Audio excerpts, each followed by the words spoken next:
मेरे को रूल्स पता है, इसीलिए आप अभी मेरे को रूल्स समझाने मत बैठना। बनाने का कुछ खास नहीं है, बट टॉपिक एक बहुत सेंसिटिव, इसको ना सेंसिटिव टॉपिक में बोल सकता हूँ।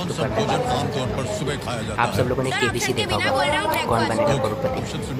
करोड़पति पे एक छोटा लड़का आया है और वो इतना एरोगेंट है, इतना ओवर कॉन्फिडेंस है वो कि वो भाई साहब अमिताभ बच्चन साहब की भी अमिताभ बच्चन साहब की भी बैंड बजा गया वो, ठीक है। वो सब्जेक्ट जो मुझे नहीं पसंद, डांस, वो इतना कॉन्फिडेंस है। मैं इसकी साइकोलॉजी बताता हूँ। आजकल ट्रेंड चला हुआ है कि लोग ज़्यादा बच्चे पैदा नहीं करते। ये क्या दो बच्चे पैदा करते हैं? ये भी कोई पूछने का सवाल है? बहुत सारे लोग एक हुआ तो एक ही करते, दो नहीं करते, डरते हैं। फ्रीडम चाहिए, लेकिन इसका नुकसान है। ताला लगा जाए। अब वो कैसे होता है मैं आपको बताता हूँ। जरूरत भी नहीं पड़ेगी। अब वो बच्चा एक ही उसके पेरेंट्स का एक ही लड़का है, तो उन्होंने उसको हर एक चीज़ वो ला के दी, हर एक चीज़ जो भी उसको चाहिए थी, हर एक चीज़, यानी कि उसको बेस्ट से बेस्ट एजुकेशन। तभी तो अमिताभ बच्चन की कुर्सी तक वो पहुँच पाया है, बराबर। उन्होंने उसको हर एक कुछ चीज़ दी होगी, वो टाइपिंग सिखाई होगी, हर एक चीज़ में एडवांस किया होगा, जो भी चाहिए होगी किताबें सब पढ़ने को दी होगी, क्योंकि तभी तो वो अमिताभ बच्चन साहब के सामने वो कुर्सी तक पहुँचा था। लेकिन जब लाड प्यार ज़्यादा हो जाता है या परवरिश बहुत ज़्यादा ऊपर हो जाती है, तो बच्चे फिर ऐसे ही एरोगेंट हो जाते हैं। आप देखना आजकल के बच्चे जितने भी एडवांस हैं, हर किसी के अंदर कुछ ना कुछ एरोगेंस होता है। हाँ, मुझे पता है, सेम अपने जाति ऐसी चीज़ें होती है, बट अपने बहुत सारे भाई बहन तो अपने अच्छी तरीके से लॉक किया जाए।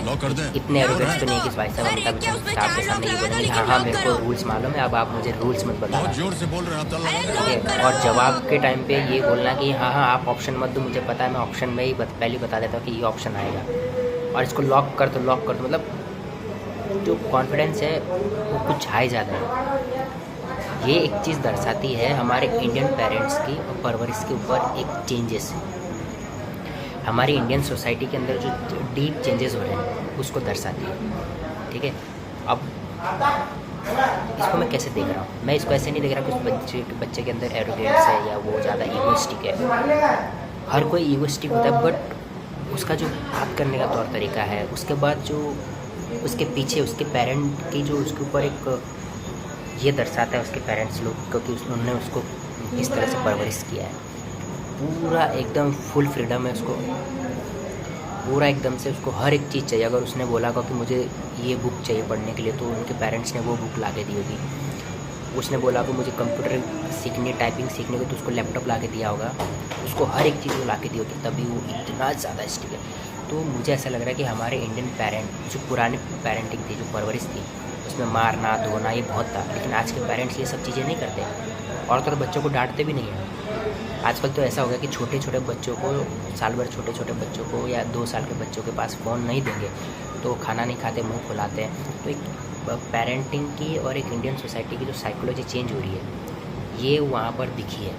अब लोग कहेंगे कि बच्चा एरोगेंट्स है, वो बच्चा एरोगेंट्स नहीं है। उस बच्चे के पीछे हमारी बदलती हुई सोसाइटी के जो थॉट्स हैं, जैसे बच्चों को नहीं डांटना, बच्चे ने जो मांगा ला के दो, बच्चों को जो मर्जी करने दो, बहुत लाड प्यार करना। शहर में जैसे होता है बच्चे लोग को हर एक चीज़ प्रोवाइड की जाती है, तो अब जाहिर सी बात है पैसे होते लोगों के पास, इनकम होती है, तो ये चीज़ें हमारी सोसाइटी आने वाले हमारी सोसाइटी इसको एकदम मतलब अब देखिए जब इस तरह के एरोगेंट्स होंगे उस बच्चों के अंदर, जो आगे आने वाली जनरेशन है, तो हमारा देश कहाँ जाएगा। डिसिप्लिन, रिस्पेक्ट करना, ये सारी चीज़ें सीखती है बच्चे लोग, ऐसा नहीं कि नहीं सीखते, but control, mind control, body control, language control, और बहुत ज़्यादा ओवरलैप कर रहा था वो। हालांकि वो वहाँ से कुछ जीता नहीं है, बट लिटरली जो उसका बिहेवियर था वो मुझे बिल्कुल भी एरोगेंस नहीं लगा। मुझे उसके पीछे की एक इंडियन सोसाइटी की जो बदलती हुई साइकोलॉजी है वो दिखी। तो अपने पेरेंटिंग में मेरे जितने भी लोग हैं, देखिए अपने पेरेंटिंग में थोड़ी बहुत चेंजेस करो, हर एक चीज़ की लिमिट करो, क्योंकि इस तरह के पेरेंट्स बनना बहुत शर्म जैसी बात नहीं है कि आपका बच्चा आपके सामने इस तरह से बात कर रहा है, बहुत एक शर्मनाक बात है। लेकिन बट फिर भी मैं ये कहूँगा कि आपकी गलती नहीं है, बच्चे को लाड प्यार, उसकी पेरेंटिंग में थोड़ी बहुत चेंजेस करो, बस। जय हिंद।